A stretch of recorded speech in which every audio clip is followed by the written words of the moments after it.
So I apologize that I didn't get this PowerPoint done in 15 minutes. I thought I'd get it done sooner. So here's part two. Again, I kind of rushed through a couple slides. So I just have a few more and then I'll be done. So then the last slide we're going to talk about are the partnerships. Again, Minnesota State College Southeast in Red Wing. That's where our main classroom, our GED classroom has been there, and now our ELL classroom will be moving there also. In part of the MOU that we have with them, they supply the classroom, the technology, and we supply proctor online testing. So it's almost monthly that we just proctor the students that are taking distance learning classes at the college. They come in and test, and we proctor. So it's really a good partnership. We have a nice area. They're very nice to work with. And then they're also our partnership with the welding program through the P2P grant. And this is a huge program for us. It's been successful. And they supply the hands-on welding instructor for that program. And then that's where the class is. We have a number of students. Our goal for our students is to either get them into a career or move them on to a training program so that they can get a better career. And we have had a number of students that have gone into college, and a number of them have ended up at Minnesota State College Southeast. So that's always exciting. We like to see our students moving on to college. The other great thing about the college is they're very open to allowing our students to be part of the campus. So when we got kicked out of the GPS center, or we got moved out of the GPS center, we had an open access lab in there, and now our students can use the computer lab, they call it the Roost. So our students can go in there and use their computers anytime that the building's open. So this is a huge benefit, trying to get more students to get comfortable using it, but then they get comfortable with the college atmosphere too. So it's really a win-win for both us and the students.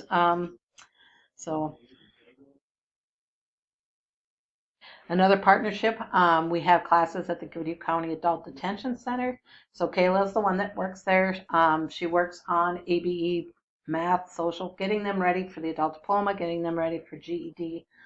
And career readiness. So she's really probably the most popular classes are the ones talking about how to look for jobs, resume writing, soft skills. So really anything that gets them ready for life outside of the jail. And we actually have our part of our P2P grant is a manufacturing class that we actually were bringing into the Goodhue County Detention Center. And I have here, it's on hold currently, but we just actually held one where we do it through Skype. So our instructor is on Skype. We even have, at the part of this class that's exciting, is they have a employer panel, and so the detainees can ask any questions of the employees. And so we actually even do that through Skype. So it's been a fun class. Our teachers are not allowed in there as of yet, so it's still being done through, actually now I think they moved to Zoom. It was Skype, but now they've been doing Zoom meeting. So Kayla meets with students over Zoom 2 afternoons a week. So we are continuing that partnership. Other partnerships, Workforce Development Inc. is our workforce partner. We work together with them in a P2P grant, our welding, our manufacturing. They provide the navigating service. So Kim is our navigator that works with our students, helping them find jobs. If they need transportation and childcare, which she works with them to help them be successful during the class, but then after the class, helping them get a job. So it's been a great partnership. We also have a referral service between our programs. So if we have a student who's coming in and is looking for work, we refer them to WDI. And in the same case, if they are working with a person who is looking for employment, who needs their GED or some training, then they refer. So we refer back and forth. It's a great partnership. Hopefully, when COVID is, we can get back into person. We'll be starting our computer class again at the library, and that was just once a week. Many people, this was also a referral service from Workforce Development. They have a lot of people who are coming in looking for work that don't have any technology skills. And so they would refer them to our computer class. So if that computer class is open to any of our students or anyone that's been referred to us from Workforce Development. And then PROACT, we were working with them. It really depends on what happens now when we go back. I'm not sure that we will continue as working as a partnership with them. That's kind of a wait and see situation.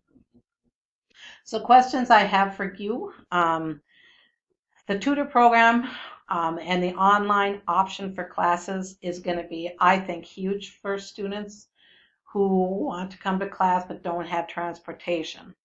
So the problem is, once we take away the transportation problem, then we have the technology problem. So really wondering, I guess I'd like feedback from you on, is there a place in your schools or a community where a tutor could meet with students once we get back to in person?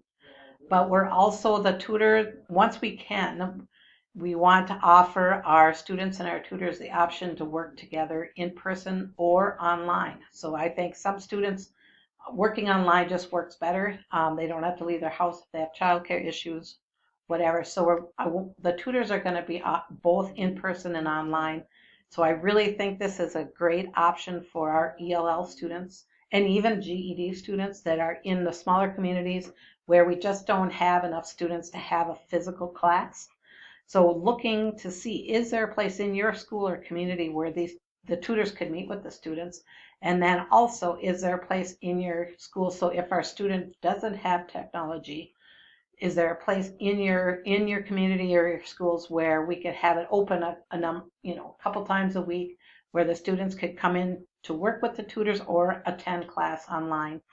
This really opens up a new world for students that are living in small communities, again, where I've had a hard time getting a class going because we just don't have the amount of students.